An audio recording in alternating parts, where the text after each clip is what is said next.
Viewers तुहाडा सब दा फिर दोबारा स्वागत है प्रोग्राम सच सच विच। जी डार साहब, जिस तरह कि आपां सियासी इशू एंड जो अपने दर्शकों दी लिखतां सांझियां कीतियां, उस तो बाद आपां हुण जो अज दा विचार है उस बारे तुहाडे विचार सुनांगे। जी डार साहब, की कहना चाहोगे? देखो, दुनिया दे विच इश्क दी खेड, इश्क हकीकी दी, अपने प्यारे नूं रिझाण दी, ना उसका कोई भी होए जी, एक यूनीक खेड है हर खिते दे विच, हर स्कूल ऑफ थॉट दे विच, और खास तौर ते मजहबी दुनिया दे विच आपो अपने तरीकिਆਂ नाल किते इस नूं रब नूं पाना कहंदे ने, किते सच नूं जानना कहंदे ने, किते ज्ञान दी ढूंढ कहंदे ने। बहुत वार जदों असीं बुद्ध दी फिलॉसफी जां बुद्ध दी जिंदगी वल देखदे हैं ते कहानी यही हुंदी है कि भी बचपन तो उसनूं ये गल परेशान करदी सी। उन्हें एक बीमार बंदा देखिया, उन्हें बुढ़ा बंदा देखिया, उन्हें दुखी बंदा देखिया, फिर उन्हें एक बड़ा खुश दिल बंदा फकीर देखिया, ते ਉਹ ਜਿਹੜਾ दुनिया तो उपराम हो गया भी ये सच की है, ये दुनिया दे विच बीमारी क्यों है, बंदा जे जमदा है फिर मरदा क्यों है, बुढ़ा क्यों हुंदा है।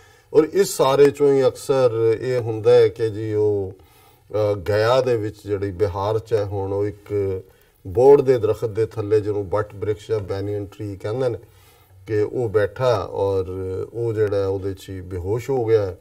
फिर एक जिहड़ी है बीबी ने आके जिहड़ी कोई आजड़ी बकरियां चराउंदी सी उसनूं दुੱਧ ਦੀ खीर ਦਿੱਤੀ कि की ਦਿੱਤਾ है, होश आई तो उन्होंने ज्ञान भी होया, दरख्त भी रखा होया कि जी इहदे थल्ले ज्ञान होया। सो ज्ञान तो यही हुंदा है भी जदों तुहाडे अंदर एक बेचैनी हुंदी है, क्रिएशन भी बेचैनी चों नहीं। इहदे च भी इस गल दा कोई दो रावां नहीं ने कि दुनिया दे विच जिन्हां ने साइंस दीयां काढां भी कढियां, वो भावें कोई न्यूटन है, कोई वो आइंसटाइन है, जां कोई थॉमस एडिसन है, जां लुईस पैस्चर वर्गे ने।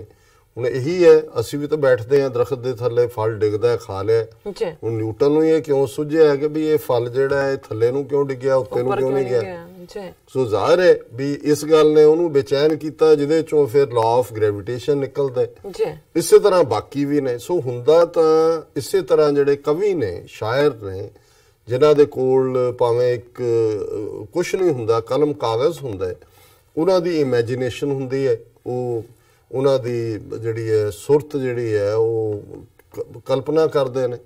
ਕਈ ਵਾਰ ਉਹ ਡੇ ਡ੍ਰੀਮਿੰਗ ਵੀ ਕਰਦੇ ਨੇ, ਕਲਪਨਾ ਬਹੁਤ ਵਾਰੀ ਦਿਨੇ ਸੁਪਨੇ ਦੇਖਣਾ, ਤਾਰੇ ਦੇਖਣਾ ਵੀ ਹੁੰਦਾ, ਪਰ ਉਸ ਕਲਪਨਾ ਚੋਂ ਹੀ ਜਿਹੜਾ ਹੈ ਉਹ ਅੱਗੋਂ ਕੁਛ ਨਿਕਲਦਾ ਹੈ। ਹੁਣ ਜਿਹਨੂੰ ਇੱਥੇ ਕਿਸੇ ਜ਼ਮਾਨੇ ਦੇ ਵਿੱਚ ਸਟਾਰ ਵਾਰਸ ਔਰ ਦੂਸਰੇ ਦੇ ਤੌਰ ਤੇ ਦੇਖਿਆ ਜਾਂਦਾ ਸੀ, ਜਾਂ ਕਦੇ ਇਨਸਾਨ ਨੇ ਸੋਚਿਆ ਕਿ ਵੀ ਮੈਂ ਉੱਡਣਾ, ਉਹਨੂੰ ਇਹ ਲੱਗਦਾ ਸੀ ਕਿ ਵੀ ਜੀ ਮੈਂ ਜਿਹੜੇ ਪੰਛੀ ਕਿਵੇਂ ਉੱਡਦੇ ਨੇ, ਪੰਛੀ ਉੱਡਦੇ ਨੇ ਵੀ ਉਹਨਾਂ ਦੇ ਖੰਭ ਹੁੰਦੇ ਨੇ। ਸੋ ਅੱਜ ਅਸੀਂ ਜਦੋਂ ਜਹਾਜ਼ਾਂ 'ਚ ਭਰ ਕੇ ਜਹਾਜ਼ 600 ਮੁਸਾਫਰਾਂ ਦੇ ਇੱਧਰੋਂ ਉੱਧਰ ਸਵੇਰ ਤੋਂ ਸ਼ਾਮ ਤੱਕ ਹਜ਼ਾਰਾਂ ਉਡਾਨਾਂ ਸਾਡੇ ਸਿਰ ਤੋਂ ਲੰਘ ਜਾਂਦੀਆਂ, ਸਾਨੂੰ ਇਹ ਭੁੱਲ ਹੀ ਜਾਂਦਾ ਹੈ ਕਿ 100-150 ਸਾਲ ਪਹਿਲਾਂ ਤੱਕ ਜਿਹੜਾ ਇਹ ਤਾਂ ਰਾਈਟ ਬ੍ਰਦਰਸ ਨੇ ਕੈਰੋਲਾਈਨਾ ਦੇ, ਜਿਨ੍ਹਾਂ ਨੇ ਜਹਾਜ਼ ਫਾਈਨਲ ਕੱਢਿਆ, ਉਸ ਤੋਂ ਪਹਿਲਾਂ ਕਿੰਨੇ ਜਿਹੜੇ ਨੇ ਉਹ ਖੰਭ ਚਮਕਾ ਕੇ ਉੱਤੇ ਉਹਨਾਂ ਨੇ ਉੱਚੀਆਂ ਬਿਲਡਿੰਗਾਂ ਤੋਂ ਜਿਹੜਾ ਉਹ ਛਾਲ ਮਾਰੀ ਕਿ ਵੀ ਖੰਭ ਉੱਡਣਗੇ, ਮਰ ਗਏ।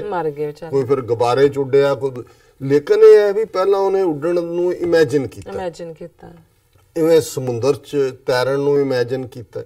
ਸੋ ਕੁੱਲ ਮਿਲਾ ਕੇ ਜਿਹੜੀ ਤੁਹਾਡੀ ਕਲਪਨਾ ਹੈ, ਔਰ ਜਿਹਨੂੰ ਸਾਇੰਸ ਫਿਕਸ਼ਨ ਕਹਿੰਦੇ ਨੇ, ਜਿਹੜੀ ਇੱਕ ਦਿਨ ਫਿਕਸ਼ਨ ਹੁੰਦੀ ਹੈ, ਦੂਜੇ ਦਿਨ ਸਾਇੰਸ ਬਣ ਜਾਂਦੀ ਹੈ। ਜੋ ਵੀ ਤੁਸੀਂ ਇਮੈਜਿਨ ਕਰ ਸਕਦੇ ਹੋ, ਜੋ ਵੀ ਤੁਸੀਂ ਸੋਚ ਸਕਦੇ ਹੋ, ਉਹ ਤੁਸੀਂ ਬਣ ਸਕਦੇ ਹੋ। ਇਹ ਜ਼ਾਹਰ ਹੈ ਕਿ ਸਾਇੰਸ ਫਿਕਸ਼ਨ ਵੀ ਇਸ ਦਾ ਹੀ ਗੱਲ ਹੈ। ਔਰ ਜਦੋਂ ਅਸੀਂ ਰੂਹਾਨੀ ਦੁਨੀਆ ਵੱਲ ਦੇਖਦੇ ਹਾਂ ਤੇ ਰੂਹਾਨੀ ਦੁਨੀਆ ਦੇ ਵਿੱਚ ਜਿਹੜੀ ਪਿਆਰੇ ਨੂੰ ਰਿਝਾਣ ਦੀ ਗੱਲ ਹੈ, ਪਹਿਲੀ ਗੱਲ ਤੇ ਸਿੱਖ ਨੁਕਤਾ ਨਿਗਾਹ ਤੋਂ ਇਹ ਗੱਲ ਜ਼ਾਹਰ ਹੈ ਕਿ ਰੱਬ ਜ਼ਰਰੇ ਜ਼ਰਰੇ ਦੇ ਵਿੱਚ ਵਸਿਆ ਹੋਇਆ ਜੀ।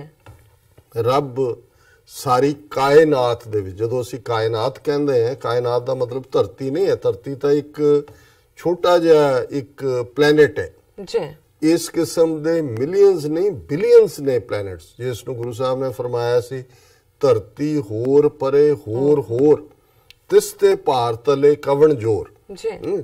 ਔਰ ਇਹ ਸਾਰਾ ਜਿਹੜਾ ਪਾਰਟ ਹੈ, ਧਰਤੀਆਂ ਹੀ ਧਰਤੀਆਂ, ਫਿਰ ਉਹ ਧਰਤੀਆਂ ਦੇ ਆਪਣੇ ਸਮੂਹ, ਉਹਨਾਂ ਦੀਆਂ ਗੈਲੈਕਸੀਜ਼, ਉਹਨਾਂ ਗੈਲੈਕਸੀਜ਼ ਦੇ ਅੱਗੋਂ ਆਪਣੇ ਕੰਪਲੈਕਸ, ਇਹਨੂੰ ਜਦੋਂ ਕਾਸਮੋਸ ਕਿਹਾ ਜਾਂਦਾ। ਕਾਇਨਾਤ ਸਭ ਕੁਝ ਹੀ ਹੈ ਜਿਹੜਾ ਕਦੇ ਸਾਡੇ ਧਿਆਨ 'ਚ ਵੀ ਨਹੀਂ ਹੁੰਦਾ ਜਾਂ ਕੀ ਹੋ ਸਕਦਾ ਹੈ। ਸਾਡੇ ਸਾਹਮਣੇ ਤਾਂ ਆਪਣੀ ਨੂੰਹ ਸੱਸ ਤੋਂ ਬਿਨਾਂ ਸਾਨੂੰ ਕੋਈ, ਸਾਡੀ ਕਾਇਨਾਤ ਉੱਥੇ ਹੀ ਜੁੜੀ ਹੋਈ ਹੈ, ਉਸ ਤੋਂ ਬਿਨਾਂ ਹੀ ਘਰ ਨਹੀਂ ਹੈ, ਜਾਂ ਆਪਣੇ ਬੱਚੇ ਬੱਚੀਆਂ ਤੋਂ ਬਿਨਾਂ ਸਾਨੂੰ ਕੋਈ ਦੁਨੀਆ ਨਜ਼ਰ ਨਹੀਂ ਆਉਂਦੀ। ਲੇਕਿਨ ਇੱਧਰ ਜਦੋਂ ਪਿਆਰੇ ਦੀ ਗੱਲ ਹੁੰਦੀ ਹੈ, ਜਦੋਂ ਤੁਸੀਂ ਉਸ ਇਸ਼ਕ ਹਕੀਕੀ ਦੇ ਵਿੱਚ ਸਮਾ ਜਾਂਦੇ ਹੋ, ਤੇ ਫਿਰ ਇਹ ਗੱਲ ਗੁਰੂ ਸਾਹਿਬ ਨੇ ਸਾਨੂੰ ਸਮਝਾਈ ਕਿ ਜੋ ਬ੍ਰਹਮੰਡੇ ਸੋਈ ਪਿੰਡੇ, ਜੋ ਖੋਜੇ ਸੋ ਪਾਏ। ਪਿੰਡਾ ਬਾਡੀ ਨੂੰ ਕਹਿੰਦੇ ਨੇ ਜ਼ਾਹਰ ਹੈ ਕਿ ਵੀ ਜਿਹੜੇ ਸਾਰੀ ਕਾਸਮੋਸ, ਜਿਵੇਂ ਇੱਕ ਜ਼ਰਰੇ ਦੇ ਵਿੱਚ ਅੱਗ ਰੱਖੀ ਹੁੰਦੀ ਹੈ, ਹੁਣ ਉਹੀ ਅੱਗ ਲੱਕੜ ਦੇ ਵਿੱਚ ਵੀ ਹੈ, ਉਹੀ ਅੱਗ ਸਾਰੇ 'ਚ ਵੀ ਹੈ, ਪਰ ਉਸ ਅੱਗ ਨੂੰ ਬਾਲਣ ਦੇ ਲਈ ਤੁਹਾਨੂੰ ਇੱਕ ਲੀਰ ਬਾਲਣੀ ਪੈਂਦੀ ਹੈ, ਜਾਂ ਇੱਕ ਮਾਚਸ ਹੈ, ਇੱਕ ਤੀਲੀ ਹੈ। ਤੇ ਜੇ ਦੂਜੇ 'ਚ ਅੱਗ ਨਾ ਹੋਏ ਤੇ ਉਹ ਤੀਲੀ ਦੀ ਅੱਗ ਉਹਨੂੰ ਕਿਵੇਂ ਸਾੜ ਦੇ।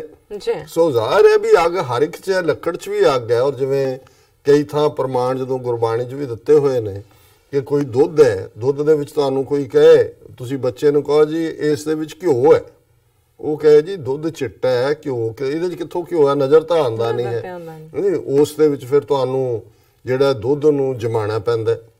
ਜਮਾਣ ਦੇ ਲਈ ਦੁੱਧ ਆਪਣੇ ਆਪ 'ਚ ਤਾਂ ਜੰਮਦਾ ਨਹੀਂ। ਜਿਵੇਂ ਉਹ ਬੁੱਲੇ ਸ਼ਾਹ ਨੇ ਇੱਕ ਥਾਂ ਕਿਹਾ ਕਿ ਭਾਈ ਇਹ ਜਿਹੜਾ ਜਾਗ ਬਿਨਾ ਦੁੱਧ ਜੰਮਦਾ ਨਾ, ਭਾਵੇਂ ਲਾਲ ਹੋਵੇ ਕੱਢ ਕੇ, ਭਾਵੇਂ ਤੁਸੀਂ ਜਿਹੜਾ ਉਹਨੂੰ ਕਾੜਿਆ ਹੋਇਆ ਕੜਾਈ ਦੇ ਵਿੱਚ ਦੁੱਧ ਨੂੰ ਲਾਲ ਕੀਤਾ ਹੋਇਆ, ਪਰ ਉਹਦੇ ਲਈ ਜਾਗ ਚਾਹੀਦੀ ਹੈ, ਸਟਾਰਟਰ ਜਿਹਨੂੰ ਕਹਿੰਦੇ ਨੇ। ਜਦੋਂ ਜਾਗ ਦੇ ਵਿੱਚ ਹੋਇਆ ਉਹ ਦਹੀਂ ਬਣਿਆ, ਫਿਰ ਤੁਸੀਂ ਦਹੀਂ ਨੂੰ ਫਿਰ ਅੱਗੋਂ ਉਸ ਨੂੰ ਮੱਥਦੇ ਹੋ, ਰਿੜਕਦੇ ਹੋ, ਉਸ 'ਚੋਂ ਮੱਖਣ ਬਣਦਾ, ਫਿਰ ਉਸ 'ਚੋਂ ਮੱਖਣ 'ਚੋਂ ਘਿਓ ਬਣਦਾ। ਪਰ ਹੈ ਤਾਂ ਉਹ ਦੁੱਧ ਦੇ ਵਿੱਚ ਹੀ ਹੈ, ਮੂਲ ਪ੍ਰੋਡਕਟ ਤਾਂ ਉਹਦਾ ਦੁੱਧ। ਇਸੇ ਤਰ੍ਹਾਂ ਰੱਬ ਨੇ ਵੀ ਜਿਹੜੀ ਸਾਰੀ ਕਾਇਨਾਤ ਹੈ, ਜਿਸ ਨੂੰ ਕਬੀਰ ਸਾਹਿਬ ਨੇ ਯਾਦ ਕਰਵਾਇਆ ਕਿ ਭਾਈ ਇਹ ਉਸ ਨੇ ਹਰ ਥਾਂ ਤੇ ਖੇਲ ਬਣਾਈ। ਜਿਵੇਂ ਕੁਮਾਰ ਅੱਡ-ਅੱਡ ਕਿਸਮ ਦੇ ਭਾਂਡੇ ਬਣਾ ਕੇ ਰੱਖਦਾ, ਇਸੇ ਤਰ੍ਹਾਂ ਇਹ ਜਿਹੜੇ ਜੀਵ ਨੇ ਇਹ ਅੱਡ-ਅੱਡ ਤਰ੍ਹਾਂ ਦੇ ਹੀ ਨੇ, ਪਰ ਇਹਨਾਂ ਦਾ ਮੂਲ ਇੱਕੋ ਹੀ ਹੈ। ਉਹੀ ਹੈ ਕਿ ਵੀ ਜਿਸ ਤਰ੍ਹਾਂ ਉਸ ਨੇ ਅਵਲ ਅੱਲਾਹ ਨੂਰ ਉਪਾਇਆ, ਕੁਦਰਤ ਕੇ ਸਭ ਬੰਦੇ, ਏਕ ਨੂਰ ਤੇ ਸਭ ਜਗ ਉਪਜਿਆ, ਕੌਣ ਭਲੇ ਕੋ ਮੰਦੇ, ਲੋਗਾ ਭਰਮ ਨਾ ਭੂਲੋ ਭਾਈ, ਖਾਲਕ ਖਲਕ ਖਲਕ ਮੈਂ ਖਾਲਕ, ਪੂਰ ਰਹੋ ਸਭ ਥਾਈ, ਮਾਟੀ ਏਕ ਅਨੇਕ ਭਾਂਤ ਕਰ, ਸਾਜੀ ਸਾਜਣ ਹਾਰੇ। ਕਿ ਇੱਕੋ ਹੀ ਮਿੱਟੀ ਹੈ। ਹੁਣ ਉਸ ਦੀ ਜਿਹੜੀ ਤੁਹਾਡੇ ਅੰਦਰਲੀ ਬੇਬਲਤਾ ਹੈ, ਜੇ ਰੱਬ ਵੀ ਤੁਹਾਡੇ ਪਿੰਡੇ 'ਚ ਹੈ, ਬੇਬਲਤਾ ਵੀ ਤੁਹਾਡੇ ਅੰਦਰ ਹੈ, ਔਰ ਤੁਸੀਂ ਕਿਹੜੀ ਚੀਜ਼ ਹੈ ਜਿਹਨੇ ਇੰਨੀ ਵੱਡੀ ਕੰਧ ਉਸਾਰ ਦਿੱਤੀ ਹੈ ਕਿ ਸਾਨੂੰ ਉਹ ਦੁੱਧ ਵਿਚਲਾ ਘਿਓ ਨਜ਼ਰ ਨਹੀਂ ਆਉਂਦਾ, ਸਾਨੂੰ ਉਸ ਸਾਰੀ ਕਾਇਨਾਤ ਦਾ ਨਜ਼ਾਰਾ, ਉਸ ਰੱਬ ਦੀ ਮੌਜੂਦਗੀ ਸਾਡੇ ਆਪਣੇ ਅੰਦਰ ਨਹੀਂ ਹੈ। ਅਸੀਂ ਕਿਉਂ ਆਪਣੇ ਆਪ ਨਾਲ ਘੁਲਦੇ ਵੀ ਹੈ, ਪਰ ਘੁਲਦੇ ਅਸੀਂ ਦੁਨਿਆਵੀ ਚੀਜ਼ਾਂ ਲਈ ਹੈ। ਸਹਿਸ ਖਟੇ ਲੱਖੋ ਉੱਠ ਧਾਵੇ, ਤ੍ਰਿਪਤ ਨਾ ਆਵੇ ਮਾਇਆ ਪਾਛੇ ਪਾਵੇ। ਸੋ ਇਹ ਜਿਹੜਾ ਸ਼ਬਦ ਰਾਗ ਸੂਹੀ ਅਸ਼ਟਪਦੀਆਂ ਮਹੱਲਾ ਚੌਥਾ ਦਾ, ਜਿਸ ਦੀਆਂ ਦੇ ਕਈ ਜਿਹੜੀ ਹੈ ਉਹ ਕੰਟੀਨਿਊਟੀ ਹੈ, ਉਹਦਾ ਅਸੀਂ ਇੱਕ ਪਹਿਲਾ ਪਦਾ ਜਿਹੜਾ ਉਹ ਪਿਛਲੀ ਵਿਚਾਰ ਦੇ ਵਿੱਚ ਲਿਆਂਦਾ ਸੀ ਕਿ ਕੋਈ ਆਣ ਮਿਲਾਵੇ ਮੇਰਾ ਪ੍ਰੀਤਮ ਪਿਆਰਾ, ਹੋਂ ਤਿਸ ਪੇ। ਇਹ ਅੰਦਰਲੀ ਬੇਬਲਤ ਹੈ ਕਿ ਦਰਸ਼ਨ ਹਰ ਦੇਖਣ ਕੇ ਤਾਈ, ਕਿਰਪਾ ਕਰੇ ਤਾਂ ਸਤਿਗੁਰ ਮੇਲੇ, ਹਰ ਹਰ ਨਾਮ ਧਿਆਈ। ਜੇ ਸੁਖ ਦੇ ਤਾਂ ਤੁਝੇ ਅਰਾਧੀ, ਦੁੱਖ ਪੀ ਤੁਝੇ ਧਿਆਈ। ਜੇ ਭੁੱਖ ਦੇ ਤਾਂ ਇਤ ਹੀ ਰਾਜਾ, ਦੁੱਖ ਵਿੱਚ ਸੁਖ ਮਨਾਈ। ਤਨ ਮਨ ਕਾਟ ਕਾਟ ਸਭ ਅਰਪੀ, ਵਿੱਚ ਅਗਨੀ ਆਪ ਜਲਾਈ। ਪੱਖਾ ਫੇਰੀ ਪਾਣੀ ਟੋਵਾ, ਜੋ ਦੇਵੈ ਸੋ ਖਾਈ। ਨਾਨਕ ਗਰੀਬ ਢਹਿ ਪਿਆ ਦੁਆਰੇ, ਹਰ ਮੇਲ ਲਿਓ ਵਡਿਆਈ। ਹੁਣ ਬੇਸ਼ੱਕ ਨਾਨਕ ਸ਼ਬਦ ਤੋਂ ਬਾਅਦ ਸ਼ਬਦ ਮੁੱਕ ਜਾਂਦਾ ਹੈ, ਪਰ ਕਿਉਂਕਿ ਇਹ ਅਸ਼ਟਪਦੀਆਂ ਨੇ, ਇਹਦੀ ਕੰਟੀਨਿਊਟੀ ਹੈ, ਔਰ ਇਹ ਪਿਆਰ ਦੀ ਬੇਬਲਤਾ ਦਾ ਜਿਹੜਾ ਦੂਸਰਾ ਨਮੂਨਾ ਹੈ, ਉਸ ਤੋਂ ਹੀ ਪੱਖਾ ਫੇਰੀ ਪਾਣੀ ਟੋਵਾ ਸੀ, ਤਨ ਮਨ ਕੱਟ ਦੇਣਾ। ਤੇ ਇਹਦੇ 'ਚ ਗੁਰੂ ਸਾਹਿਬ ਫਰਮਾਉਂਦੇ ਨੇ, ਅੱਖੀਂ ਕਾਢ ਧਰੀ ਚਰਣਾ ਤਲ, ਸਭ ਧਰਤੀ ਫਿਰ ਮਤ ਪਾਈ। ਜੇ ਪਾਸ ਬਹਾਲੇ ਤਾਂ ਤੁਝੇ ਅਰਾਧੀ, ਜੇ ਮਾਰ ਕੱਢੈ ਵੀ ਧਿਆਈ। ਜੇ ਲੋਕ ਸਲਾਹੇ ਤਾਂ ਤੇਰੀ ਉਪਮਾ, ਜੇ ਨਿੰਦਾ ਤਾਂ ਛੋੜ ਨਾ ਜਾਏ। ਜੀ ਕਿ हे ਵਾਹਿਗੁਰੂ ਮੈਂ ਅੱਖਾਂ ਆਪਣੀਆਂ ਕੱਢ ਕੇ ਤੇਰੇ ਪੈਰਾਂ ਦੇ ਥੱਲੇ ਰੱਖ ਦੇ। ਇਹ ਪਿਆਰੇ ਨੂੰ ਸੰਬੋਧਨ ਹੈ ਕਿ ਮੈਂ ਤੇਰੇ ਪਿਆਰ 'ਚ ਅੰਨਾ ਹੋ ਜਾ, ਕਿ ਮੈਂ ਆਪਣੀਆਂ ਅੱਖਾਂ ਕੱਢ ਕੇ ਤੇਰੇ ਪੈਰਾਂ ਥੱਲੇ ਟਿਕਾ ਦੇ। ਸਭ ਧਰਤੀ ਫਿਰ ਮਤ ਪਾਈ, ਫਿਰ ਮੈਂ ਭਾਵੇਂ ਤੇਰੇ ਪਿਆਰ ਦੇ ਵਿੱਚ ਬਿਨਾਂ ਅੱਖਾਂ ਤੋਂ ਸਾਰੀ ਦੁਨੀਆ ਦੇ ਵਿੱਚ ਜਿਹੜਾ ਪਾਉਂਦਾ ਫਿਰਾਂ ਤੇਰੇ ਪਿਆਰ ਦੀ ਮੱਤ ਦੇ ਵਿੱਚ, ਜੇ ਪਾਸ ਬਹਾਲੇ ਤਾਂ ਤੁਝੇ ਹਰਾ। ਜੇ ਤੈਨੂੰ ਮੇਰੇ ਤੇ ਤਰਸ ਆ ਜਾਏ ਦੁਨੀਆ 'ਚ ਘੁੰਮਦਿਆਂ ਨੂੰ ਤੇ ਮੈਨੂੰ ਕੋਲ ਬਿਠਾ ਲੈ ਤਾਂ ਵੀ ਮੈਂ ਤੈਨੂੰ ਅਰਾਧਨਾ, ਤੈਨੂੰ ਯਾਦ ਕਰਾਂ। ਜੇ ਮਾਰ ਕੱਢੇ ਵੀ ਤੇ ਆਈ, ਜੇ ਨਾ ਵੀ ਕੋਲ ਮੈਨੂੰ ਬਿਠਾਏ ਮਾਰ ਕੇ ਬਾਹਰ ਕੱਢ ਦੇ ਫਿਰ ਵੀ ਤੂੰ ਹੀ ਮੇਰੇ ਧਿਆਨ ਦੇ ਵਿੱਚ ਰਹੇ। ਜੇ ਲੋਕ ਸਲਾਹੇ ਤਾਂ ਤੇਰੀ ਉਪਮਾ, ਜੇ ਨਿੰਦਾ ਤਾਂ ਛੋੜ ਨਾ ਜਾਏ।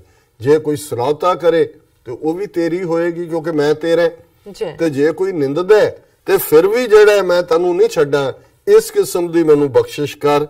ਜੇ ਤੁਧ ਵੱਲ ਰਹੇ ਤਾਂ ਕੋਈ ਕਿਉਂ ਆਖੋਂ, ਤੁਧ ਵਿਸਰਿਆ ਮਰ ਜਾਈ। ਵਾਰ ਵਾਰ ਜਾਈ ਗੁਰ ਉਪਰ, ਪੈ ਪੈਰੀ ਸੰਤ ਮਨਾਈ।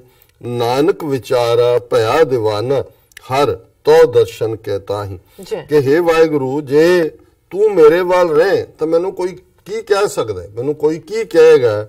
ਕੋਈ ਕਿਉਂ ਆਖੋ ਤੁਧ ਵਿਸਰਿਆ ਮਰ ਜਾਏ। ਹਾਂ ਜੇ ਮੈਨੂੰ ਕੋਈ ਕੁਝ ਕਹਿੰਦਾ ਤੇ ਮੈਨੂੰ ਲੱਗਦਾ ਵੀ ਮੈਨੂੰ ਕੋਈ ਕਹਿ ਰਿਹਾ, ਉਦੋਂ ਹੀ ਹੁੰਦਾ ਹੋਏਗਾ ਜਦੋਂ ਤੂੰ ਮੇਰੀਆਂ ਯਾਦਾਂ ਚੋਂ ਭੁੱਲ ਜਾਣੇ, ਤੂੰ ਮੈਨੂੰ ਭੁੱਲ ਦੇ। ਵਾਰ ਵਾਰ ਜਾਈ ਗੁਰ ਉਪਰ, ਪੈ ਪੈਰੀ ਸੰਤ ਮਨਾਈ। ਮੈਂ ਵਾਰ ਵਾਰ ਕੁਰਬਾਨ ਜਾਂਦਾ ਤੇਰੇ ਚਰਨਾਂ ਦੇ ਉੱਪਰ, ਔਰ ਮੈਂ ਪੈਰੀ ਪੈ ਕੇ ਵੀ ਜਿਹੜੇ ਤੇਰੇ ਪਿਆਰੇ ਨੇ ਉਹਨਾਂ ਨੂੰ ਮਨਾ ਲਾ। ਨਾਨਕ ਵਿਚਾਰਾ ਭਇਆ دیਵਾਨਾ। ਚੌਥੇ ਪਾਤਸ਼ਾਹ ਫਰਮਾਉਂਦੇ ਨੇ ਕਿ ਮੈਂ ਵਿਚਾਰਾ, ਮੈਂ ਤਾਂ ਤੇਰੇ ਪਿਆਰ ਦਾ دیਵਾਨਾ। دیਵਾਨਾ ਫਾਰਸੀ ਚ ਪਾਗਲ ਨੂੰ ਕਹਿੰਦੇ ਨੇ, ਕਿ ਮੈਂ ਤਾਂ ਤੇਰੇ ਪਿਆਰ ਦੇ ਵਿੱਚ ਪਾਗਲ ਹੈ। ਹਰ ਤੋ ਦਰਸ਼ਨ ਕਹਿਤਾ, ਇਹ ਪਾਗਲਪਨ ਕਾਹਦਾ ਕਿ ਤੇਰਾ ਦੀਦਾਰ ਹੋਏ, ਤੂੰ ਮੈਨੂੰ ਆ ਕੇ ਮਿਲੇ। ਸੋ ਇਹ ਅੱਜ ਦਾ ਵਿਚਾਰ ਹੈ ਜੀ। ਡਾਕਟਰ ਸਾਹਿਬ ਤੁਹਾਡਾ ਬਹੁਤ ਬਹੁਤ ਸ਼ੁਕਰੀਆ, ਤੁਸੀਂ ਅੱਜ ਦੇ ਅਹਿਮ ਇਸ਼ੂ ਤੇ ਅੱਜ ਦਾ ਵਿਚਾਰ ਸਾਡੇ ਦਰਸ਼ਕਾਂ ਨਾਲ ਸਾਂਝਾ ਕੀਤਾ। ਅਸੀਂ ਆਪਣੇ ਵਿਊਅਰਸ ਕੋਲ ਲੈਣੇ ਇਜਾਜ਼ਤ। ਵਿਊਅਰਸ, ਸਾਡੇ ਪ੍ਰੋਗਰਾਮ ਦਾ ਸਮਾਂ ਇੱਥੇ ਸਮਾਪਤ ਹੁੰਦਾ। ਤੁਸੀਂ ਆਪਣੀ ਰਾਏ ਤੇ ਸੁਝਾਅ ਸਾਨੂੰ ਭੇਜਣਾ ਭੁੱਲਣਾ। ਸਾਡੇ ਇਸ ਪਤੇ ਤੇ sos@tvh4.tv ਤੇ ਅਸੀਂ ਆਪਣਾ ਪ੍ਰੋਗਰਾਮ ਲੈ ਕੇ ਫਿਰ ਦੁਬਾਰਾ ਹਾਜ਼ਰ ਹੋਵਾਂਗੇ। ਤਦ ਤੱਕ ਲਈ ਮੈਨੂੰ ਤੇ ਪਿੰਡਾਰ ਸਾਹਿਬ ਦਿਓ ਇਜਾਜ਼ਤ। ਦੇਖਦੇ ਰਹੋ TVH4। ਬੁਲਾ ਦਿਓ ਫਤਿਹ। ਵਾਹਿਗੁਰੂ ਜੀ ਕਾ ਖਾਲਸਾ, ਵਾਹਿਗੁਰੂ ਜੀ ਕੀ ਫਤਿਹ।